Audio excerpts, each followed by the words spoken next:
बिस्मिल्लाहिर्रहमानिर्रहीम।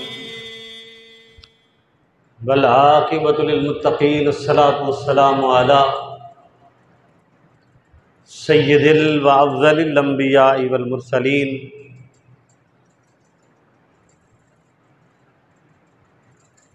फ़क़द क़ाल अल्लाहु तबारक व तआला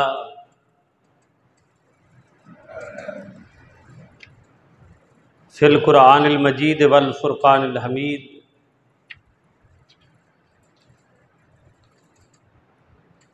बिस्मिल्लाहिर्रहमानिर्रहीम।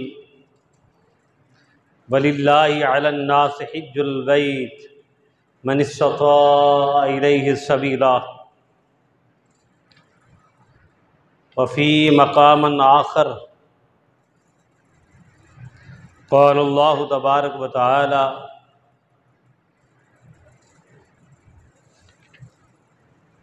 इन्नल्लाह व मलाइकतहु युसल्लूना अलन नबी या अय्युहल्लज़ीना आमनू सल्लु अलैहि व सल्लिमू तस्लीमा। अल्लाहुम्मा सल्लि अला सय्यिदिना व मौलाना मुहम्मदिन व अला आलि सय्यिदिना व मौलाना मुहम्मदिन व बारिक व सल्लिम अलैहि। अस्सलातु वस्सलामु अलैका या सय्यदी या हबीबी या रसूलुल्लाह व अला आलिका व अस्हाबिका या रहमतल लिल आलमीन। कि मोहम्मद से वफ़ा तूने तो हम तेरे हैं, ये जहाँ चीज़ है क्या लहो कलम तेरे हैं। साहिबो मोहताजो गनी सभी एक हुए, तेरी सरकार में पहुँचे तो सभी एक हुए।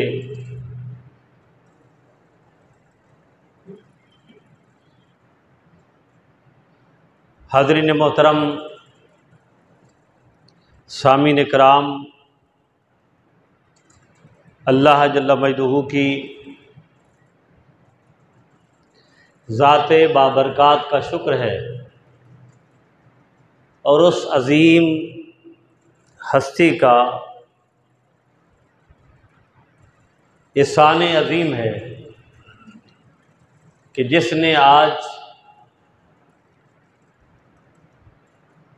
माह ज़िलहज के जुमाअतुल मुबारक में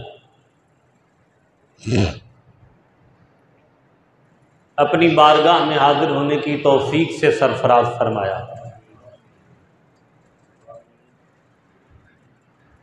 हाज़रीन मोहतरम, यकीनन ये अय्याम और दिन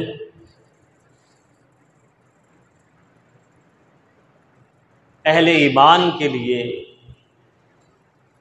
बहुत बड़े अज्र व सवाब के अय्याम है। और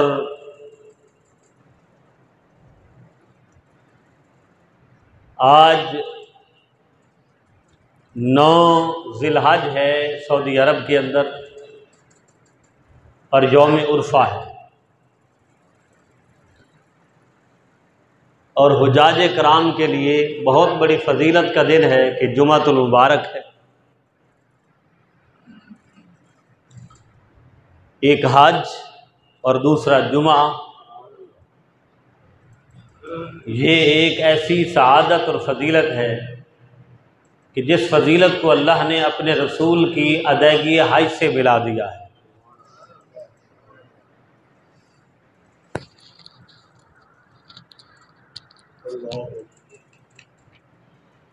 आका सल्लल्लाहु अलैहि वसल्लम ने अपनी हयात तय्यबा और मुबारका में, चूँकि हज फ़र्ज़ हुआ हुज़ूर की हयात तय्यबा में और 10 हिजरी को आका सल्लल्लाहु अलैहि वसल्लम अल्लाह के घर तशरीफ़ ले गए और अगले साल हुज़ूर का विसाल हो गया। वो आका अलैहिस्सलातु वस्सलाम की हयात तय्यबा तहरीमा का पहला और आखिरी हज था। और ये अल्लाह तबारक व तआला की ज़ात कुदसिया का एक करम है कि जिस दिन हजूर ने हज फरमाया, यानी 9 ज़िलहज यौम उर्फ़ा को, वो जुमातुल मुबारक का दिन था, वो जुमातुल मुबारक का दिन था। और जिस जगह पर, जिस मकाम पर आका अलैहिस्सलातु वस्सलाम का वजूद, फिर हज का दिन और फिर जुमा का दिन, तो हजूर अलैहिस्सलातु वस्सलाम ने जो है इस दिन को बहुत ज़्यादा काबिल खैर व बरकत फरमाया। और ये यौम उर्फ़ा का दिन है, जिसे वक़ूफ़ अरफ़ात भी कहा जाता है, जो माशाअल्लाह हुजाज कराम हाजी हजरात गए हैं, अल्लाह ने जिन्हें सआदत दी है, तो वो तमाम मनासिक हज से वाक़फ़ियत रखते हैं। अदरवाइज़ मेरे जैसे जितने हैं जिन्होंने हज नहीं किया, अल्लाह ताला सबको सआदत से फैज़याब फरमाए। इल्म की हद तक तो सबके पास है। और ये वक़ूफ़ अरफ़ात जो है, ये रुकन आज़म मनासिक हज है, मनासिक हज का रुकन आज़म है। यानी अगर यहाँ कोई हाज़िर नहीं होता तो उसका हज होता ही नहीं, उसका हज ही नहीं। और अल्लाह ताला की शान है कि 8 ज़िलहज को जब हुजाज किराम मिना पहुँचते हैं, वहाँ 5 नमाज़ें अदा करते हैं, और वहाँ से फिर मिना में सुबह की नमाज अदा करके फिर यहाँ मैदान अरफ़ात में वक़ूफ़ अरफ़ात के लिए तशरीफ़ लाते हैं। अब माशाअल्लाह मस्जिद निमरा, वहाँ पर जो है जो इमाम काबा हैं वो नमाज अदा करते हैं और ख़ुतबा हज भी अदा करते हैं। और आज 2 खुतबे हैं वहाँ, जुमे का खुतबा भी है और हज का खुतबा भी है।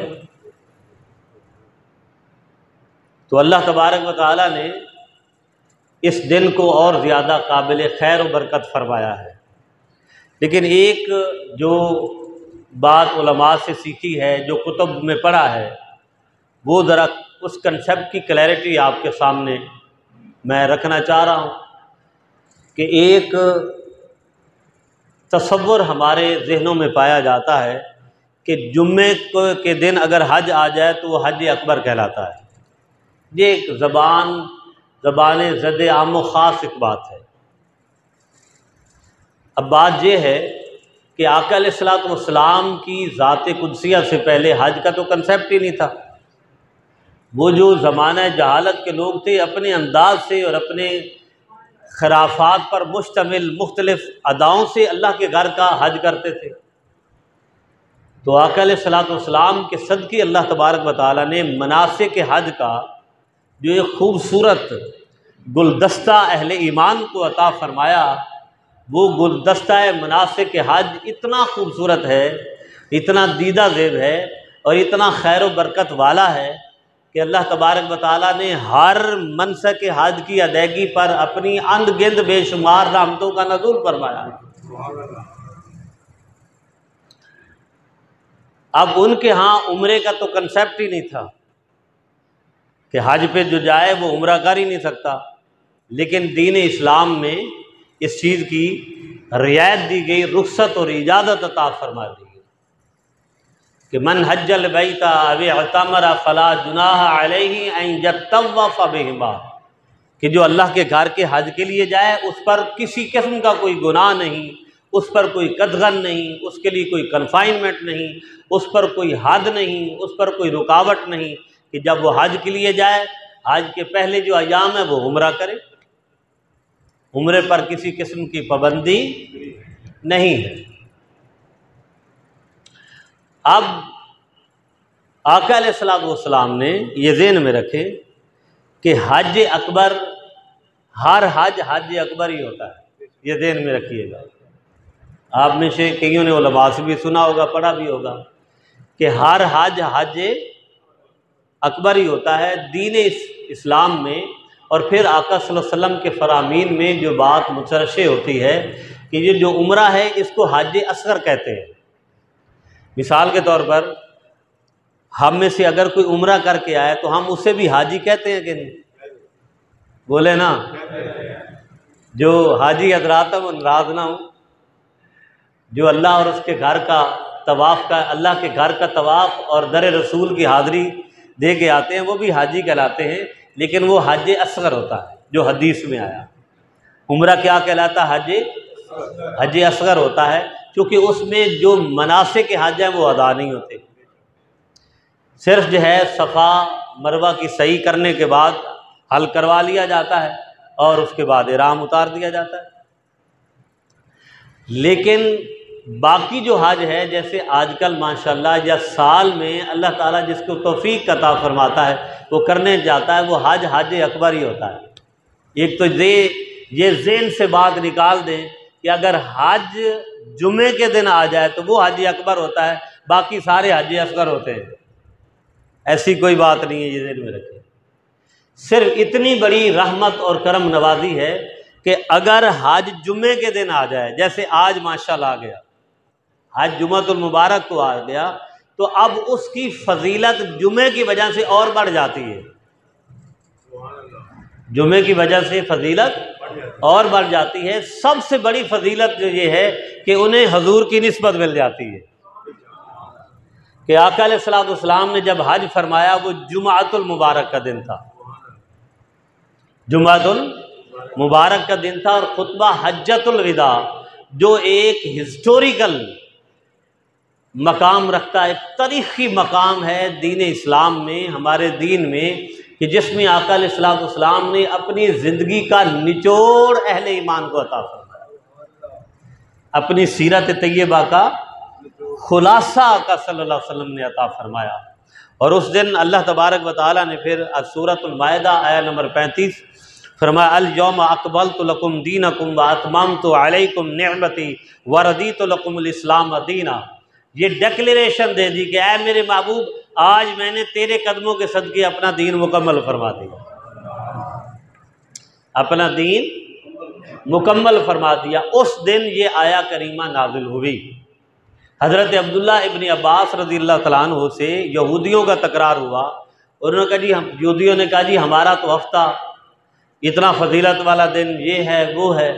हज़रत अब्दुल्ला इब्न अब्बास रज़ियल्लाहु तआला अन्हु ने ये आया करीमा पढ़ी और कहा कि हमें हजूर की ये इंस्ट्रक्शन नहीं है कि हम अपनी फजीलत पर किसी को कमतर समझें, मगर अल्लाह ने अपने हमारे प्यारे रसूल के सदके हमें ये शान अता की है कि अल्लाह ने अपने दीन की तकमील और अपने दीन की कामलियत का इजहार और ऐलान हज के दिन, जुमा के दिन, यौम अरफा के दिन मैदान अरफात में अपने ज़बान मुबारक, हजूर की ज़ुबान मुबारक से अल्लाह ने कुरान का हिस्सा बना दिया है, कुरान का हिस्सा बना दिया है। अब ये बात मतलब जो जहनों में है कि जुम्मे का दिन ही हज अकबर होता है, ऐसी कोई बात नहीं। हर हज अकबर ही होता है। उम्रा को हज असगर कहते हैं और हर हज को हज अकबर कहते हैं। हज को जो अहदीस में सियासिता में, हर हदीस की सियासिता की किताब में और दीगर कुतुब हदीस में भी आया, यौमुल हज्जुल अकबर यौमुन नहर, आका सल्लल्लाहु अलैहि वसल्लम ने फरमाया कि जो ये हज का दिन है ये हज अकबर का दिन ही है। अब इसकी फजीलत क्या है? अब वो एक हदीस पाक है जिस हदीस को भी ज़ईफ़ करार दिया गया, लेकिन ज़ईफ़ हदीस हमेशा ज़हन में रखें, एक होती है मौजू हदीस, मन घड़त जिसे कहते हैं, और एक होती है ज़ईफ़ हदीस। ये पहले मैंने कई दफ़ा आपके सामने आम नमाज़ों में भी आपके सामने इस बात का इज़हार किया है और खिताबात में भी, और अक्सर आप में से दोस्त जानते होंगे। जो मन घड़त मौजू हदीस होती है उसका तो सिरे से हजूर अलैहिस्सलाम की ज़ात से ताल्लुक़ ही नहीं होता कि वो मौजू है, मन घड़त है, इफ्तरा है, किसी ने ऐसे ही घड़ के हजूर अलैहिस्सलाम की तरफ उसकी निस्बत कर दी है। अब जो ज़ईफ़ हदीस होती है, हमेशा याद रखें, ज़ईफ़ हदीस जो है वो मन घड़त नहीं होती। ज़ईफ़ हदीस की सिर्फ सनद में जो मुख्तलिफ तुरुक से आ रही होती है कि किसी ताबी से कोई सनद आ गई, किसी सहाबी से कोई सनद आ गई, किसी तबा ताबी से सनद आ गई। मुख्तलिफ तरीक़ों से असनाद के साथ उस हदीस को बयान किया जाता है। अब उस सनद में कोई ना कोई रावी, अब सहाबी तो सारे ही मकाम अदूल पर हैं, अदल वाले हैं, मतलब उनकी ज़ात और उनकी सीरत पर तो जरा है ही नहीं। कुल्लुहुम अदूल, वो सारे आदिल हैं।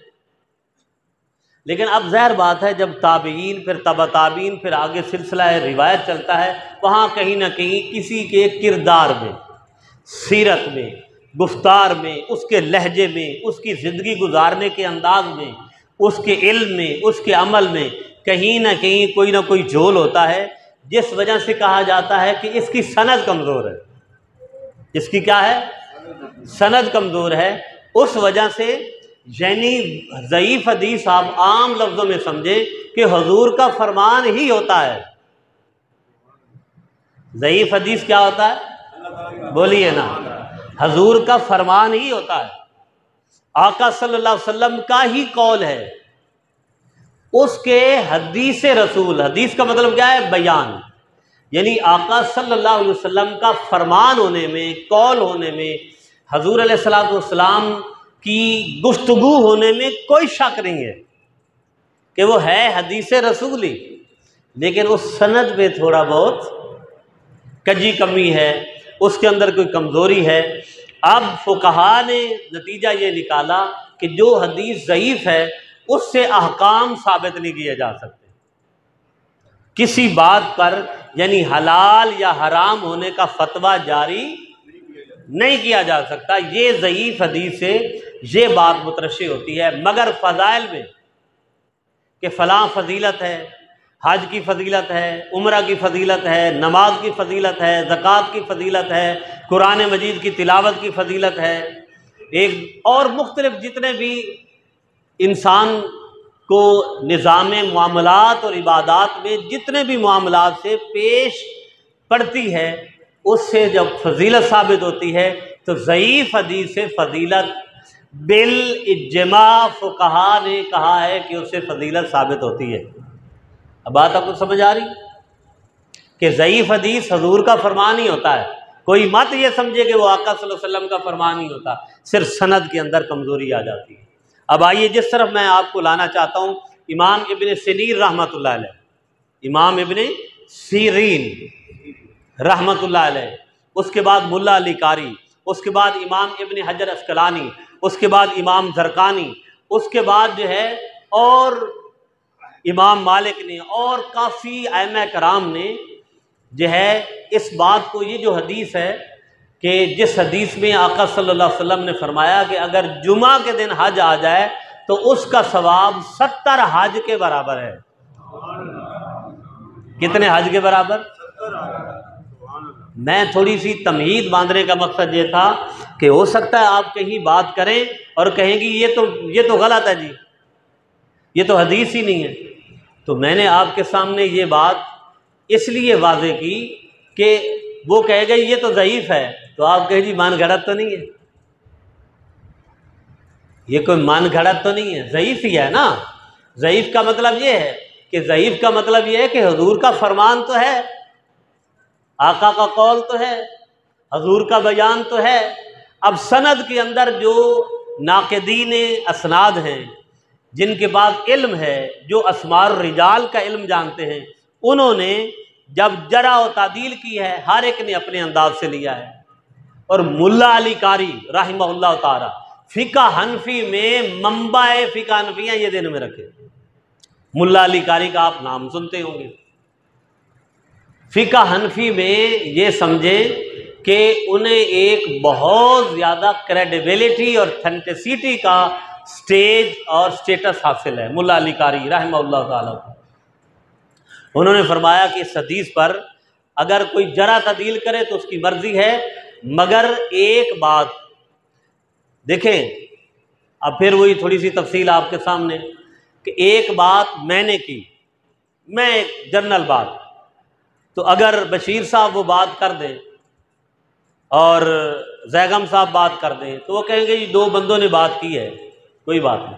अगर वही फॉर एग्जाम्पल किसी की कही हुई बात पर 15, 20, 30 बंदे उस बात को शामिल कर देते हैं तो वो लोग कहेंगे कि यार एक बंदा झूठ बोल सकता था, 2 झूठ बोल सकते थे, अब ये कसरत तुर्क शामिल हो गया, ये बात सच्ची होगी, इसमें किसी किस्म की और दूसरी बात हो ही नहीं सकती।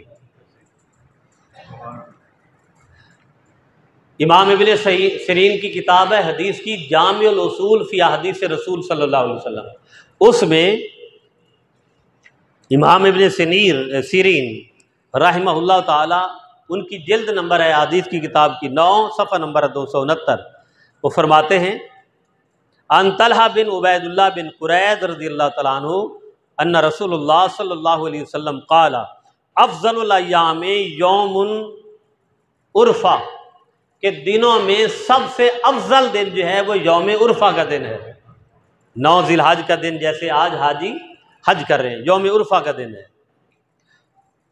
ववाफ़क़ा यौमल जुमा, और अगर ये यौम उर्फ़ा यानी हज का दिन जुम्मे के साथ मिल जाए, जुम्मे के साथ मवाफ़क़त कर जाए, तो आका सल्लल्लाहु अलैहि वसल्लम ने फरमाया वाह हुआ अफ़ज़लु मिन सबईन हज्जतन फ़ी गैरे यौम जुमा, तो ये दिन जुम्मा के अलावा जो हज आते हैं उनसे 70 गुना ज़्यादा फजीलत का बायस रखता है।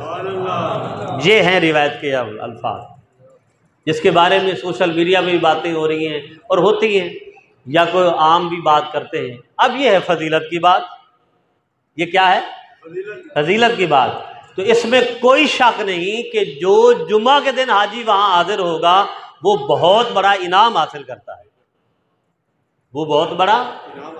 लेकिन ये बात ज़हन से निकाल दें कि जी वो तो हाजी अकबर कर आए हैं, जो पिछले सालों में किसी दिन गए और वो जो 9 ज़िलहज है यौम उर्फ़ा है वो हफ्ते को आ गया, पीर के दिन आ गया, बुध के दिन आ गया, मंगल के दिन आ गया, वो हज अकबर नहीं था। बात समझ आ रही? वो हज अकबर ऐसी बात, हर हज अकबर ही होता है, ये ज़हन में रखें। जो हाजी हजरात हैं, हुजाज कराम हैं, ये दिन से यानी किसी इल्म के कॉर्नर में भी ये बात ना रखें जी वो तो हाजी अकबर नहीं था, अल्लाह ताला हमें हाजी अकबर नसीब फरमाए। हर हज अकबर ही होता है। सिर्फ फजीलत ये है और वो खुश नसीब हैं कि जुम्मे के दिन अगर रुकन आज़म मैदान अरफात में अदा करें, ज़ुहरैन वहाँ अदा करें, 9 ज़िलहज को जुम्मा का दिन आ जाए तो ये समझे कि उनका एक हज नहीं बल्कि 70 हज के बराबर उन्हें सवाब, अल्लाह ताला सवाब अता फरमाता है। तो हाँ जी बिल्कुल फजीलत के लिहाज से माशाल्लाह बहुत ज़्यादा है, लेकिन ये किसी किस्म की कम्प्लेक्शन जो है ज़हन में रखें न रखें जी मेरा तो हज अकबर नहीं, हर हज अकबर होता है। और इस पर उलमाए कराम ने काफ़ी जो है गुफ्तगू फरमाई है। उसके बाद अभी 10 मिनट बाकी हैं, अब कुर्बानी है। देखें कुर्बानी जो है ये बहुत बड़ी अल्लाह तबारक व तआला ने हजूर की उम्मत के लिए एक सादत रखी है। कुर्बानी सबसे पहले तो ये है कि कोई दौर आसान नहीं रहा, कोई दौर भी दौर आसान नहीं रहा। अयूब खान के दौर में एक आना या वो क्या है थोड़ा सा जो भी एक करेंसी थी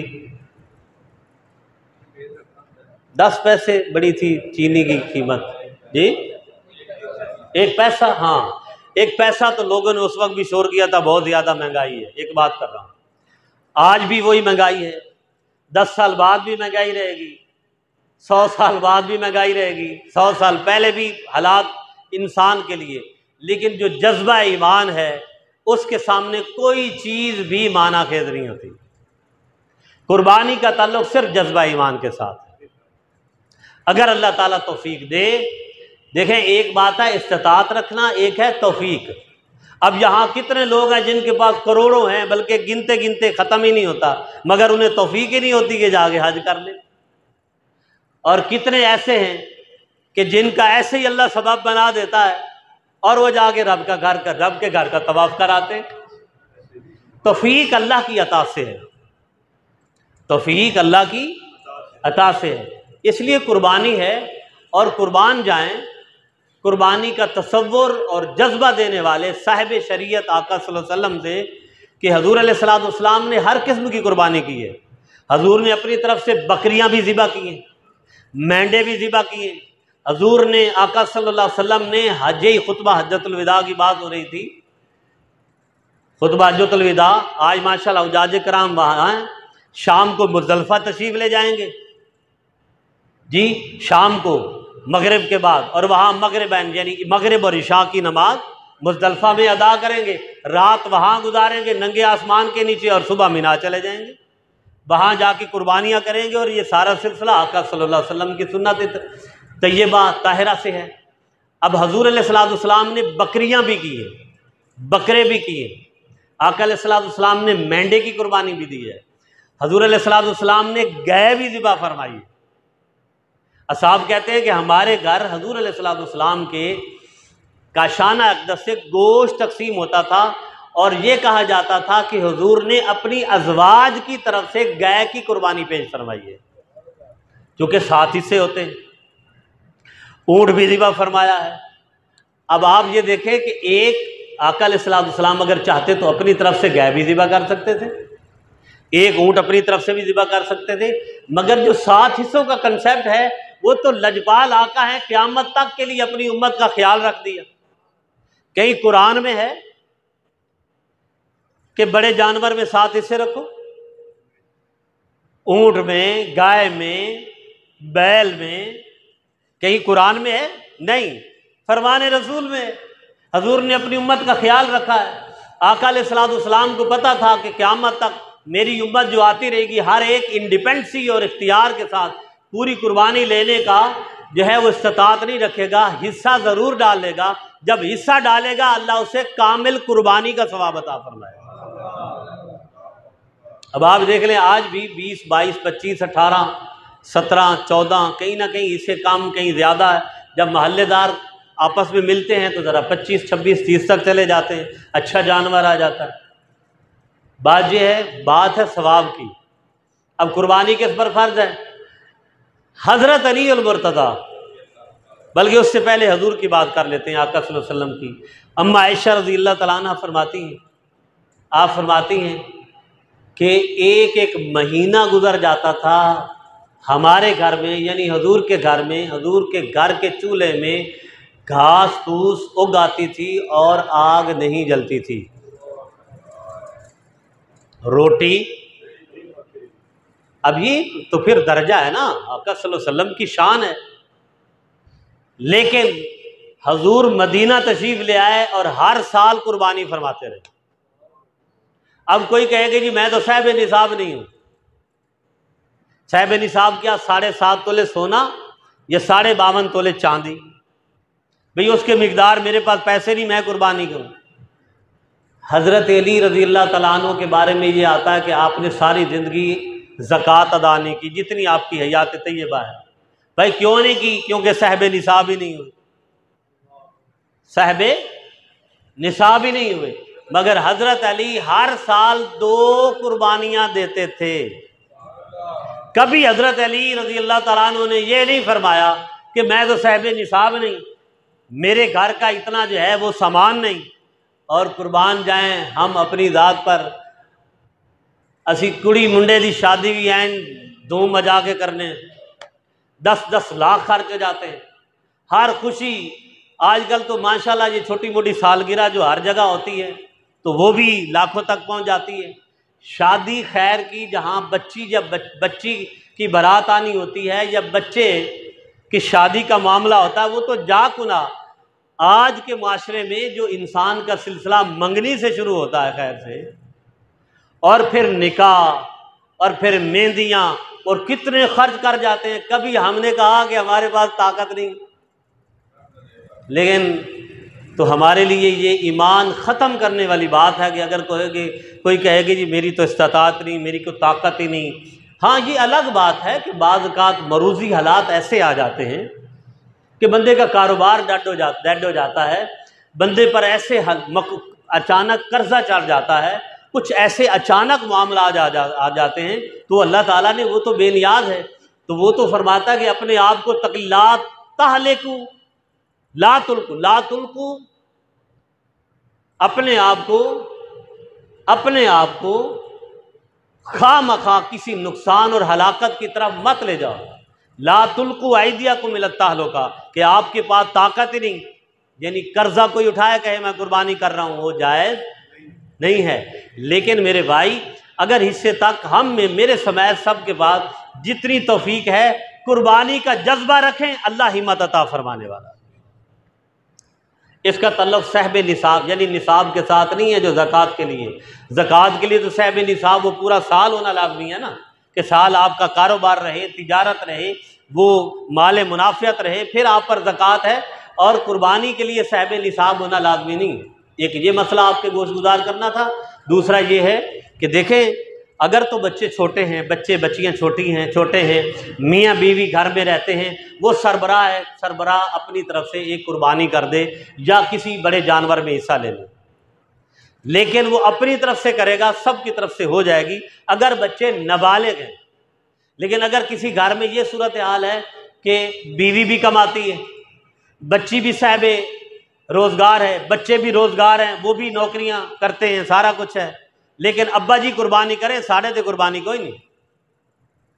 सारा साल 50,000 बेटा तनख्वाह लेता है और 6 लाख साल का कमाता है, कुर्बानी अब्बा जी ने करनी है। बेगम शरीफा 60-70 हज़ार 1 लाख कुर्बानी ले, सारा साल जो है सरकारी मुलाजिम हैं या कहीं अल्लाह ताला ने अच्छा रोज़गार दिया है, 12, 14, 15 लाख 10 लाख कमाएं, कुर्बानी मेरे शौहर ने करनी है।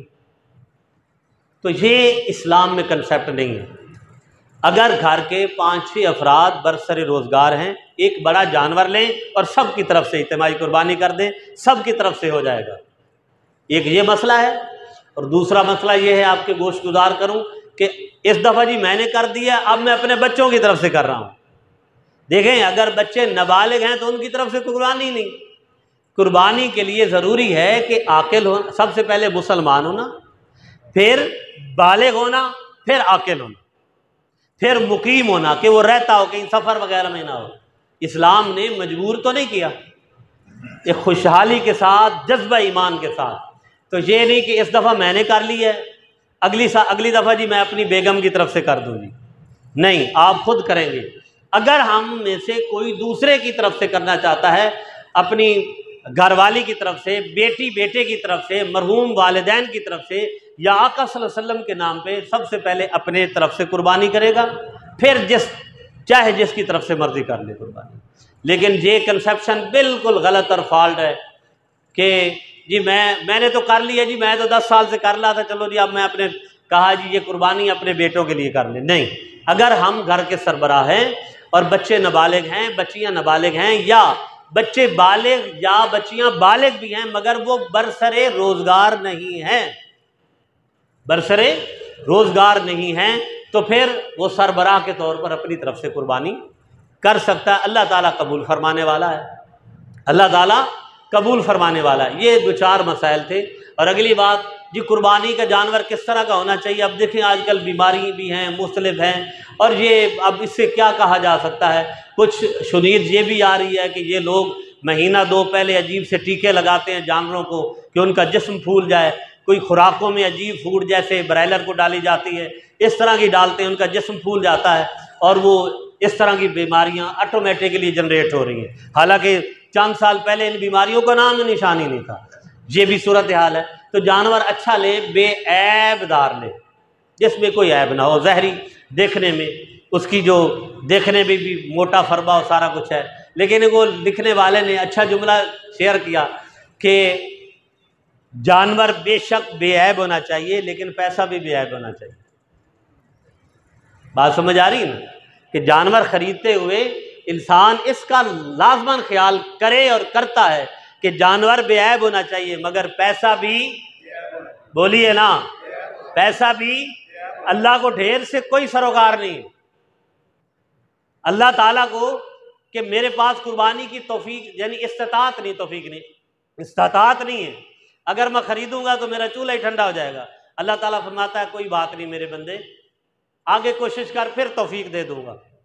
लेकिन वो तौफीक अगर इधर उधर से पकड़ पकड़ के कोई शख्स कोई भी ABC करके बड़ा बैल घर के बाहर ला के खड़ा कर दे, तो अल्लाह तो क्लियर फरमाता है, लन यनाल अल्लाह लुहुमुहा वला दिमाउहा वलाकिन यनालुहु तक़वा मिनकुम। मेरे बंदे, बड़े बैल और बड़े जानवर की जरूरत नहीं, तेरी जानवर के खाल की जरूरत नहीं, गोश्त की जरूरत नहीं, दिखावे की जरूरत नहीं। वो सिर्फ ये देखता है कि इस दिल में मैं कितना रहता हूं, यहां मेरे लिए कितनी जगह है, इसके अंदर मैं कितना रचा बसा हूं। तेरे दिल के अंदर तकवा कितना है, तेरे दिल के अंदर तकवा।